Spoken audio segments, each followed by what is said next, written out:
So this morning the first session is going to be stages of addiction. Can you look on your notes, you can see the... So just like you would go to a specialist more than a regular doctor, the person who understands more about your body is the one that you go to. Same way, the more you know about addiction, the better equipped you are to help. First thing I want you to understand is why do you think people drink, or why do you think people take drugs? So I've listed a few on the screen. So why do you think somebody drinks? It says change how you feel, to relax and to be part of a group, out of curiosity, social behavior. Then it says escape from pain, cope with social pressure from outside, how to handle that, some people struggle with that. To handle feelings of failure, suppose if there's a loss in the family, after the tsunami, addiction has gone higher up. In the tsunami affected areas, addiction has increased because there's been failure, there's been loss, they can't handle the sadness. And then there's an environment of addiction. So if you're from a home of addiction, an area of addiction, then the likelihood of addiction is more. So these are just some of the reasons. Now I want you to understand these reasons, because then when we talk about stages of addiction, you'll be able to fit that in. A 16-year-old person has different reason for drinking than a 60-year-old man. It's not the same reason, different reasons. But some reason forces him to drink or sends him down the path of drinking. So that's why I'm trying to make this list. Do you think there's anything else other than this list? Anybody? Any? Homelessness? Yeah, homelessness, social pressures. Unemployment. Again, handling feelings, handling failure. What is it, brother? Family problems.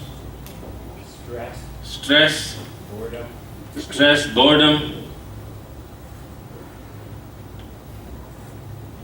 Failure of relationship.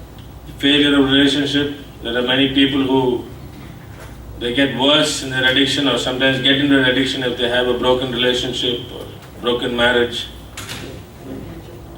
Financial problems. Isn't that funny? When you have financial problems, you spend money to drink. Yeah. If you bet good money? That's the social circle that you have. That's very important, especially with high school students, college students. They can get to the wrong crowd, and those initial doors are opened into addiction. Anybody else? Anything else? Peer pressure. That's the one of the number one things in school, high schools. Peer pressure. Wanting to fit into a group. Status. Yeah. So they have all these movie stars drinking. What do you think the people who are watching are going to do? So, just, people that you look up to, people that you idolize, especially in the culture, the society, what they do, everybody else does. So these are different reasons people drink. So if you look at this, there could be any reason. It's a wide variety of reasons. It's not something that's just, it's not something that you can handle and say, okay, if everybody has a good job, nobody will drink. No. So many different ways that the enemy can get in. So now, what we want to do is, we want to try and identify the stages of addiction. Yesterday, Rose was talking about the swimming pool. I really like that, it's sticking in my mind. What are the stages of addiction? See, we spoke about identifying, using different questionnaires to identify what level of addiction. But you may not always have the opportunity to sit in front of a person and open up a book and ask questions. I get calls all the time. Right now, just a couple of days ago, I got an email from Sri Lanka, first time. So the husband is an addict, he's in jail, and the wife is going to commit suicide. So somebody intervened and sent me an email. So quickly, you have to kind of figure out where this person is in addiction. So it's important for you to know which stage of addiction he is in. You don't get too many opportunities to pull out a book and all that. So that's why I'm really trying to say that it will be something that will naturally come out of you. So the 4 stages here, some people say 3 stages, some people say 4 stages, it doesn't really matter. I just want you to understand that there's a level of addiction. First one is experiment. So this can happen, usually it happens high school, college, but there are cases that it happens late in life. But experiment, what is it? Let me just try it. That guy, he's standing there at the corner and he's standing and smoking and he looks pretty happy, so let me also try it. So that's experiment. Initial stage. So usually, like I said, high school students. But more and more now it's increasing, it's going to middle school students. And in some places even lower than that. Just experiment, just what's there. Then what happens is once you experimented and you're in a part of a group, then it becomes a social activity. Okay, this happens in college and all that. So morning they come to college and there's a group standing outside and then they're all doing the same thing. Then as that goes on, evenings after college, then slowly into work. Evening after work, there's a group of people who go together and they have their own. So that's now it's become a social use. Are you understanding? Are you seeing the stages? Social use. Then the next stage is abuse. So this, the way I like to look at it is, you can say using alcohol or drug like a medicine. I'm having a stressful day at work, I'm going to have an extra glass. This morning I'm not feeling so good, so I'm just going to stay home and have some. So now you're abusing. You're beginning to take advantage. You're manipulating it to fix something in you.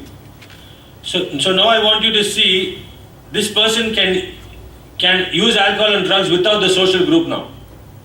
He doesn't need the social group now. Can you see the difference? Before they used to be in a social group and only occasionally or rarely will he go and do it on his own. He needs his friend. Now some people, they have to call their friend and they have to get somebody else, only then they feel that's part of the entire trip. But now this next stage is, he doesn't need the friend. He doesn't need that group. He can do it by himself. Okay, third stage. Then comes the 4th one. This is dependence. He cannot survive without this. This is part of him. There are different stages. There are those people who wake up in the morning and they start off. There are people who sacrifice their whole life. They give everything for drugs. That becomes their number one thought in life. Get up in the morning, how do I get the money? How do I get my drug? Nothing else matters. So if you look at these 4 stages, you can see how he moved from experiment to social use, to abuse, to dependence. So why is this important? This is important when if somebody comes to you and says, I want you to help this person, it's very important for you to kind of figure out where he is in this. You understand? It's important for you to know, okay, just a few questions. So what I usually do is, first thing I want to know is how old the person is. So how old is he? He's 55. Okay. How long has he been drinking? 30 years. Okay, so experiment is gone, social use is gone, you quickly know where he is. You understand?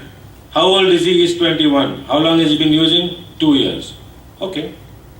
Quickly you know where he is. This is very important for the kind of help you're going to give. You can't treat a 60-year-old man who's been drinking for 40 years the same way as you treat a 21-year-old guy who's been using for 1 year. It's different. So that's why these stages are important. Any questions? Are you understanding this? So you have to quickly, sometimes you get just 2-3 minutes. Brother, how old are you? How long have you been drinking? That itself, just two questions, that itself gives you an idea where he is. Then you can start to think and say, okay, 20 years you're drinking. So, brother, have you lost some job because of your drinking? Yeah.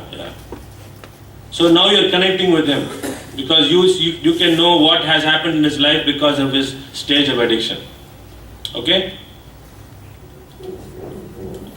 So I just wanted to show you this, just for you to understand addiction a little bit more. Little technical, but just bear with me. This is just a diagram of what happens inside your brain.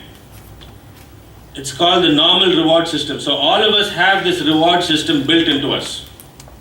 Reward system means when something's happened in your life, you feel happiness. How does that happen?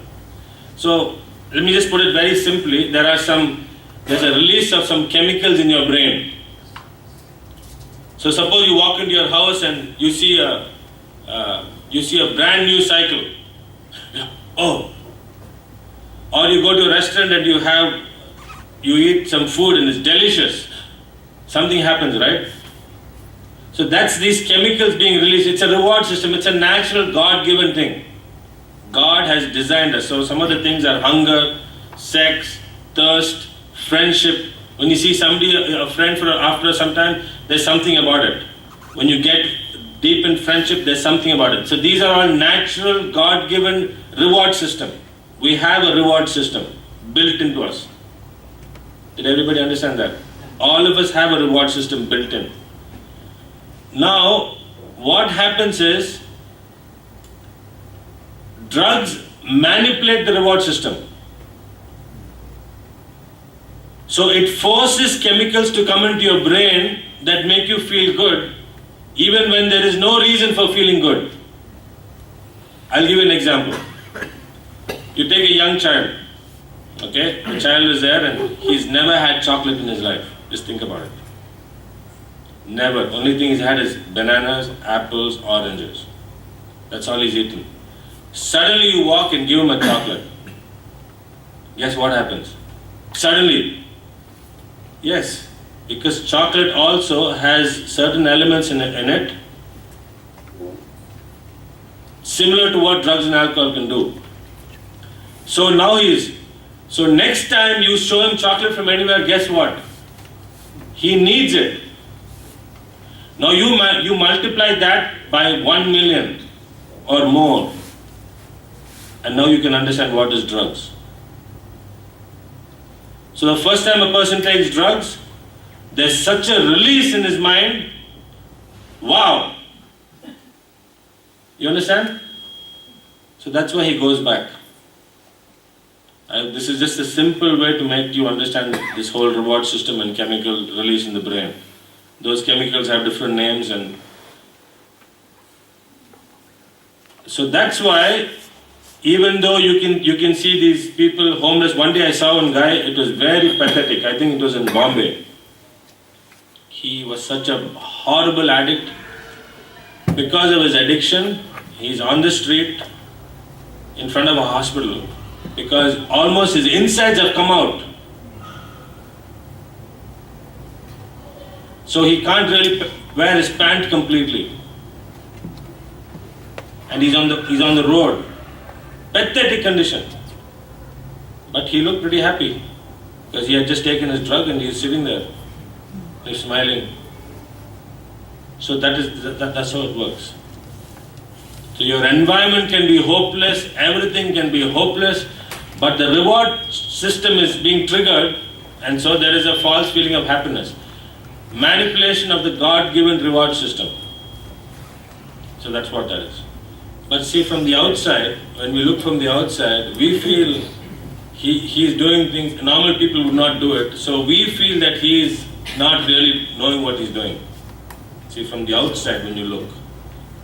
So when you make a judgment about him from the outside, you feel that maybe he's not conscious.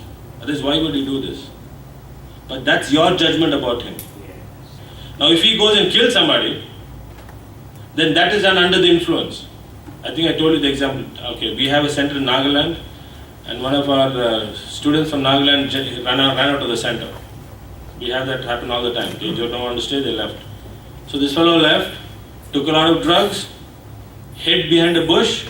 Somebody came, he jumped up and killed him. Then he went in the evening somewhere else, hid behind a bush. Somebody came, he jumped up and killed that guy also. Two murders in a day. Now he is in jail for life. Okay. So, what made him do that? The alcohol, the drugs that was inside him. So, was it a conscious or unconscious action? So he's awake, but he's under the control of the drug. So that's where it gets very tricky. But he's awake. Because he consciously he took it. So he has a responsibility for his action. He doesn't remember what happened, but the way it started was he consciously took the alcohol. When he started taking it, he was conscious, and then that is a consequence of that. But he has to still be responsible for his action. We said yesterday that the basis of all motivation, the basis of all of our problems are the needs of the self. And we define those to be self-worth, significance, love, and security. And interestingly enough, the Bible suggests that self-worth, which is your inherent worth as a person, is the core of all the other problems. Now remember, the problem is meeting those with the flesh, right? Now how are we going to deal with those? Because what we're going to be doing today is we are going to look at those and decide what the Bible says about those, because if we're going to be totally delivered, we need to see them differently. As we get into this more, you're going to find out that we believe lies about almost everything. And I could probably guess that every one of us in this room believe a lie about the subject of self-worth. I know I did. I believe everybody else does. And this greatly, greatly affects you. In another one of my books, we talk about the different tribes of the children of Israel as they moved into the promised land, the tribes that they tried to defeat. The tribe that deals with self-worth is the tribe of Canaan. It means low life or lowland. And what's interesting is, it was the land of Canaan. All the rest of the different tribes there were all related. They were all children of this particular thing. So I'm saying the core issue underneath everything, even underneath the rest of these problems that we're looking at, these unmet needs, is this problem of self-worth. Now, in psychology, they might call this self-esteem. All that means is, how do you see yourself? How do you esteem yourself? Or self-image. How do you look at yourself? We're going to use the term self-worth. And it's the perception of self-worth is different in different countries. Now, in the United States, where I'm coming from, we're a much more individualistic society than you are here. This is also an honor-shame society, meaning that honor is a bigger thing. In the United States, success is probably a bigger thing. They're not worried about their family or those kind of things. So we're going to have to change the formula a little bit here. And when we're talking about selfishness, let me explain. See, it really seems that you're totally focused on yourself, but you'd say, oh no, I'm doing what's best for my family. I'm doing what's best for my group. That's still selfishness, it's just a larger thing. It's now a more communal selfishness. A communal, I'm going to honor my family. And so we have additional motivation there. So we're going to add a little bit to the formula, and I'm going to suggest to you that every one of you is operating by this formula, but later on I'm going to prove to you that you really don't believe it as we get into this particular subject. And this is critical that we take a look at this. The formula that I'm going to suggest here is self-worth is equal to honor. That's your family name, what people think about you, sort of. Plus performance. In this society, that would be the self and the family. Your education, your global influence, your wealth, how you see things. Approval, your recognition as a person in your fame, and your morals. Now I run a little exercise here that we're going to do a little bit to help you, and when I'm doing counseling here I use this. And I just say to people, I ask them the question, okay, tell me the characteristics of people you look up to. People that you think are great, that you want to be like, that you look up to, what kind of characteristics do they have? Just give me some characteristics. The different things, like is it because they are a CEO of a company? Is it because they are, everyone likes them? Is it because they're a movie star? Is it because they have good moral values? Is it because, see, what is the reason when you look up at the characteristics of a person, what are the things that you look up at and you say, yeah, there's somebody I'd like to be like, there's somebody that is really worthwhile? Because here we're talking about what we call inherent worth. How you see yourself at the core, how you value yourself. Remember the other day I had you put down a number from 1 to 10 of how you value yourself? Go take a look at that again.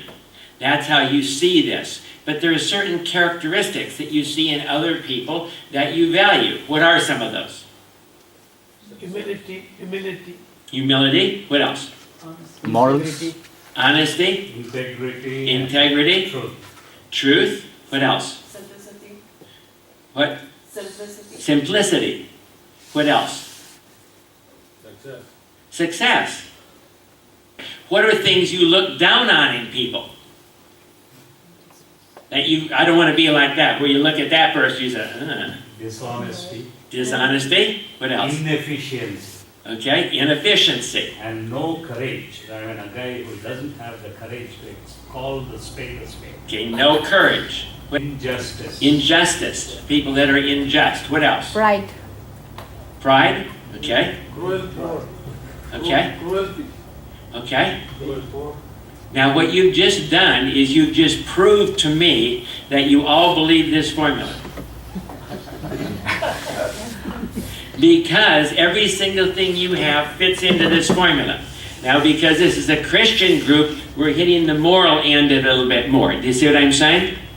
Amen. Well, will you agree in India that generally people operate by this formula? No, one more you have to add, there is caste system. The caste system. Yeah. Okay? So we can add caste system to this list. Under honor, you can say birth, family name, comma, family background. Yes, family background, yes. But do you see what we're saying? We're saying this is the way all society operates and how we evaluate not other people, but you turn this on yourself and you're evaluating yourself this way. Would you agree that this is, with the caste system added in, that this is generally the formula that the world operates by? Would you agree that that's true? Now I happen to have my first degree was in mathematics. And so when you have a formula in mathematics, what do you do to test out the formula? You put numbers in it and you see what this thing does, right? Yes. Now I'm going to use some examples here, and I'm going to apologize because these are going to be primarily American examples, and I want later on for you guys to give me some good Indian examples to replace these. Okay, so now let's take the formula here, and I'm going to take some examples, but we're going to start with the President of the United States, President Bush Sr., right after the first Gulf War. Okay, did he come from an honorable family? Yes, it was one of the top political families in the United States. So you have to give him a lot of credit for that one, right? How about performance? Well, he won the first Gulf War with a loss of only 366 soldiers, and he defeated the fourth largest army in the entire world, the Iraqi army. And they fooled them. They basically thought the troops were here and they cut Iraq in half. And they won that entire war. The Russians were even giving us the frequencies of the Iraqi radars. So he got the whole world on his side to kick the Iraqis out of Kuwait, and he successfully did it. And how many wars do you know where you only lose 366 soldiers in the entire war? And how moral was he? He even had Billy Graham at the White House with him during the war. And if he had any failures at all, it was because he was too moral. because as the Iraqis were trying to leave Kuwait, our gunships just massacred them on the road, so all they could do is put a trench down the side of the road and throw all the bodies in. So he quit the war. He said, I don't want to kill any more people. The country was cut in half. All they had to do was march south, wipe out the entire Iraqi army, march north, take out Saddam Hussein, and it would have been over. But he was such a moral man that he had told all the allies, we're just going to kick him out of Kuwait. So he quit the war at that point. So how moral would you say he was? So based on this formula, how high would he rank? How about very, very high, right? But how much was he worth the day after the next election which he lost? Do you see what this formula does? One day you can be top of the world, the next day you're nothing. Go to Bangladesh. This guy who had this huge, all this money, he built these huge buildings with all of these industries in them. Very rich, very prominent. And one day, the building collapses and kills 1,000 people. Where is he today? In prison. So do you see what this formula does? Let's take another example. And I realize I don't know how many of you actually know. How about President Reagan? How many of you heard of President Reagan? Ronald Reagan. Yes, Ronald Reagan. Well, let's evaluate him by this formula. How about approval? The only movie star that's ever made president. And everybody likes him still today. Right? How about performance? I didn't realize until his death that he single-handedly was responsible for ending the Cold War. Because he realized something nobody else sort of thought about. The entire Soviet Union's economy was equal to the economy of California. So if he kept making nuclear weapons and people were unhappy he was doing this, what he was doing is forcing the Soviet Union to match them weapon to weapon, which bankrupted the entire Soviet Union and took it out. As far as we know, he's a very moral man. He had high approval ratings. So how high would we rank him on this? Very high, right? But how much is he worth by this formula when he had Alzheimer's disease so bad he didn't remember he was president, he couldn't figure out why people even knew him, and he couldn't break the bottle of champagne over the aircraft carrier named after him to christen it? I'm suggesting to you that this formula is the basis of the Holocaust. That's how bad it is. Because what does the formula say? It says that your worth is based on what you do. It says that if people don't like you, you're worthless. The Nazis looked at it this way. If you're not performing and accomplishing what we want in society, if we don't like you, if we don't like your morals or the race that you come from, you're worthless, so we eliminate you. Let's take a prime example here. Because we don't want to have all the influence in people's ideas. We want to get down to a really core example. Let's go back to Adam. Well, what was the family heritage he came from? There was no family. So we can't give him anything for that, can we? An honor thing, right? What was the things that he performed? He named the animals. But how do you mess that up? If that's an that's an If that's a buh, that's a buh. There's no criteria, so you can't mess it up, right? So we can't give him any credit for that one, right? Who are all the people that approved of him? There weren't any. And what were the morals he lived up to? There weren't any. So therefore, 0 plus 0 plus 0 plus 0 equals 0. According to this formula, Adam was the most worthless man that ever walked on the face of the earth. Do you believe that? I hope not. It shows this formula is a piece of junk. It shows that this is ridiculous. What was it that made Adam worthwhile? God made him in his image and said he is very good. Let me ask you a question. Did God make you in his image and say you were very good? Sure. Does it have anything to do with the honor of your family? Does it have anything to do with your performance? Anything to do with your approval? Anything to do even with your morals? Let's look at the Bible verses. Genesis 1:27. So Adam created man in his own image, in the image of God created he him. Male and female created he them. Verse 31. And God saw that everything that he made, and behold, it was very good. Do you see that? So then how did we get messed up? It came at the fall. Because we chose to be our own God and run our own life. And we chose to sin, eat of the tree of good and evil, decide what was good for us and what was evil for us.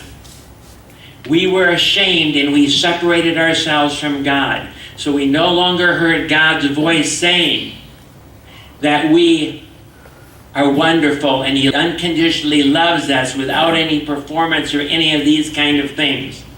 So we came up with our own formula. This ant says to the other ant, man, you are a great ant. You can carry a bigger pebble than I can if somebody steps on both of them. What happened? Well, let's see it in the Bible. It's very interesting here. Look at Genesis 2:23. And Adam said, this is now bone of my bone and flesh of my flesh. She shall be called woman. And the word in the Hebrew there is Isha, because she was taken out of man. So what gave his wife her worth? She was made in the image of God, just like Adam was. Now, after they ate of the tree of good and evil, what was Adam's wife's name? Eve. And what does Eve mean? It means mother of all the living. Do you see how it changed at the tree of good and evil when they sinned? When we sin, we separate ourselves from God. And the whole world is in sin, isn't it? So what has the whole world done? It separated themselves from God and came up with their own system of evaluating people that puts you into the performance trap, into the approval trap, into the addiction trap. How many addicts have low self-worth? Probably 100%, right? Because we said, remember the formula we looked at and how we saw that pattern last time? How it goes around, and every time you use, you feel worse about yourself, and you use and you feel worse about yourself. You're driving your self-worth into the ground if you believe in this formula. So do you want the good news or the bad news first? The bad news is, there's not a single person in this room that's worth any more than Saddam Hussein, Bolshevik, or Bin Laden. You want the good news? The good news, there's no one in this room that's worth any less than Moses or Elijah or Abraham. Because we're all equal. It doesn't make any difference what color you are, what degrees you have, how you perform, how you, what people think about you, what people say about you. Any of this stuff is not true. It's a lie, because God loves every single person, saved and unsaved, equally. Now let me prove to you that you don't even believe this stupid formula. How many ladies here have kids? Okay? Which one of your kids is worth the most? Not a one of you will stand up and say, because this kid gets straight A's, this kid gets straight F's, therefore this one is worth more than that one, right? And why do you believe this stupid formula? You know it's not true. You know it's because you love your kids, that your kids are all of equal worth, right? Then why do you apply this to yourself? And see, this is the basis of how people are so messed up. But when you get the truth, the Bible says you shall know the truth. Not good enough just get this in your head. You got to get this down to your subconscious mind, part of your spirit, to the point that you see yourself as worthwhile. even if you mess up. No matter how things are going for you. No matter how good a family you have or you don't have. But we got one little problem here we still have to resolve. We said we're all equal. Well, you might all equally be worthless. Right? Let me ask you a question. How do they determine the value of a Rembrandt painting? Anyone have an idea? What a rational person will pay for it at auction. It's all based on auction. As an example, there was a painting that was stolen by the Nazis during the Second World War and it resurfaced. And it went up for auction and it sold for $300 million. So the criteria is what? It has to be a rational person, right? And they have to be willing to pay the price for it, right? So how much did God pay for you at auction? His Son. So how much are you all worth? Each individual one of you, because he would have paid the price for each one of you. He redeemed you. That's the term that means he bought you. You are worth as much of Jesus Christ. Is that the way you see yourself?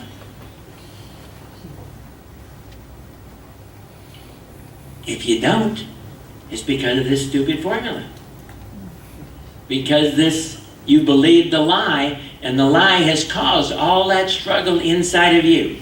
What would it do in your life if you really believed that you're worth as much as Jesus? In fact, the truth is, Jesus lives inside of you. You can do everything that Jesus could do. What if you start acting that way? Because belief has to be followed with action, right? Faith without works is dead. It says if you're not willing to act on it, you don't have it. But what if you can get your clients, what if you can get your people dealing with alcohol and so on, to realize that no matter what, they're okay. Even if they're still struggling with their addiction. Let me give you a little story. I was actually leading one of these drug alcohol groups.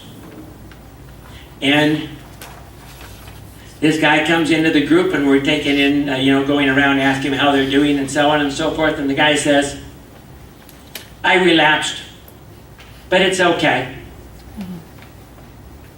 Because I know who I am.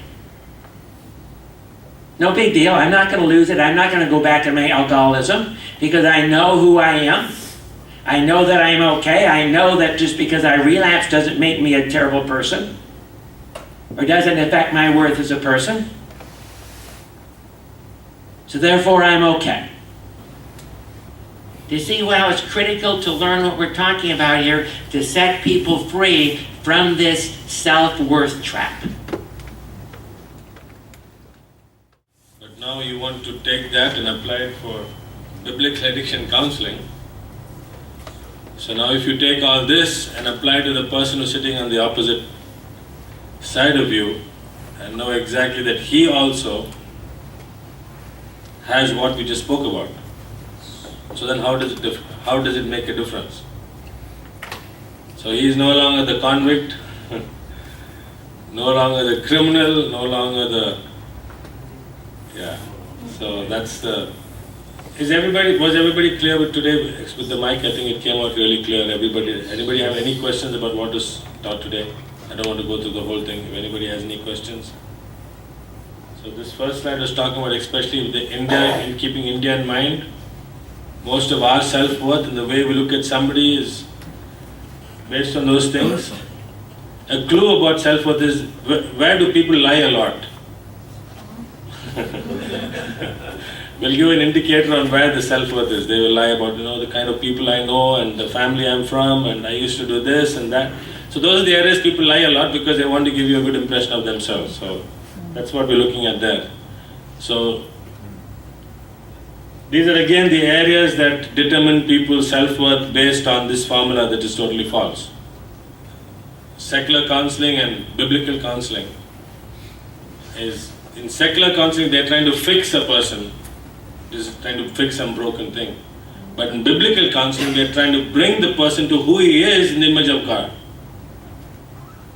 So there's a huge difference in, if you're a successful biblical counselor, then the amount you bring this person up is much different than what secular counseling does. They're just trying to fix the problems, and they have a standard there. So that's where being a truly biblical counselor, solid on the Bible, will bring this person to that position. But if it is true that none of these things actually have an effect on me, so if you are convinced about that high level, then you will be able to help in biblical addiction counseling. You will be able to help the other person to come to that level where he is completely created in the image of God, and we want to restore him. The word restoration can be only used in biblical counseling. I don't think they can use that in secular counseling, but they use it anyway. Restoration to what? They don't have a standard there. But we are restore to the image of God. Amen.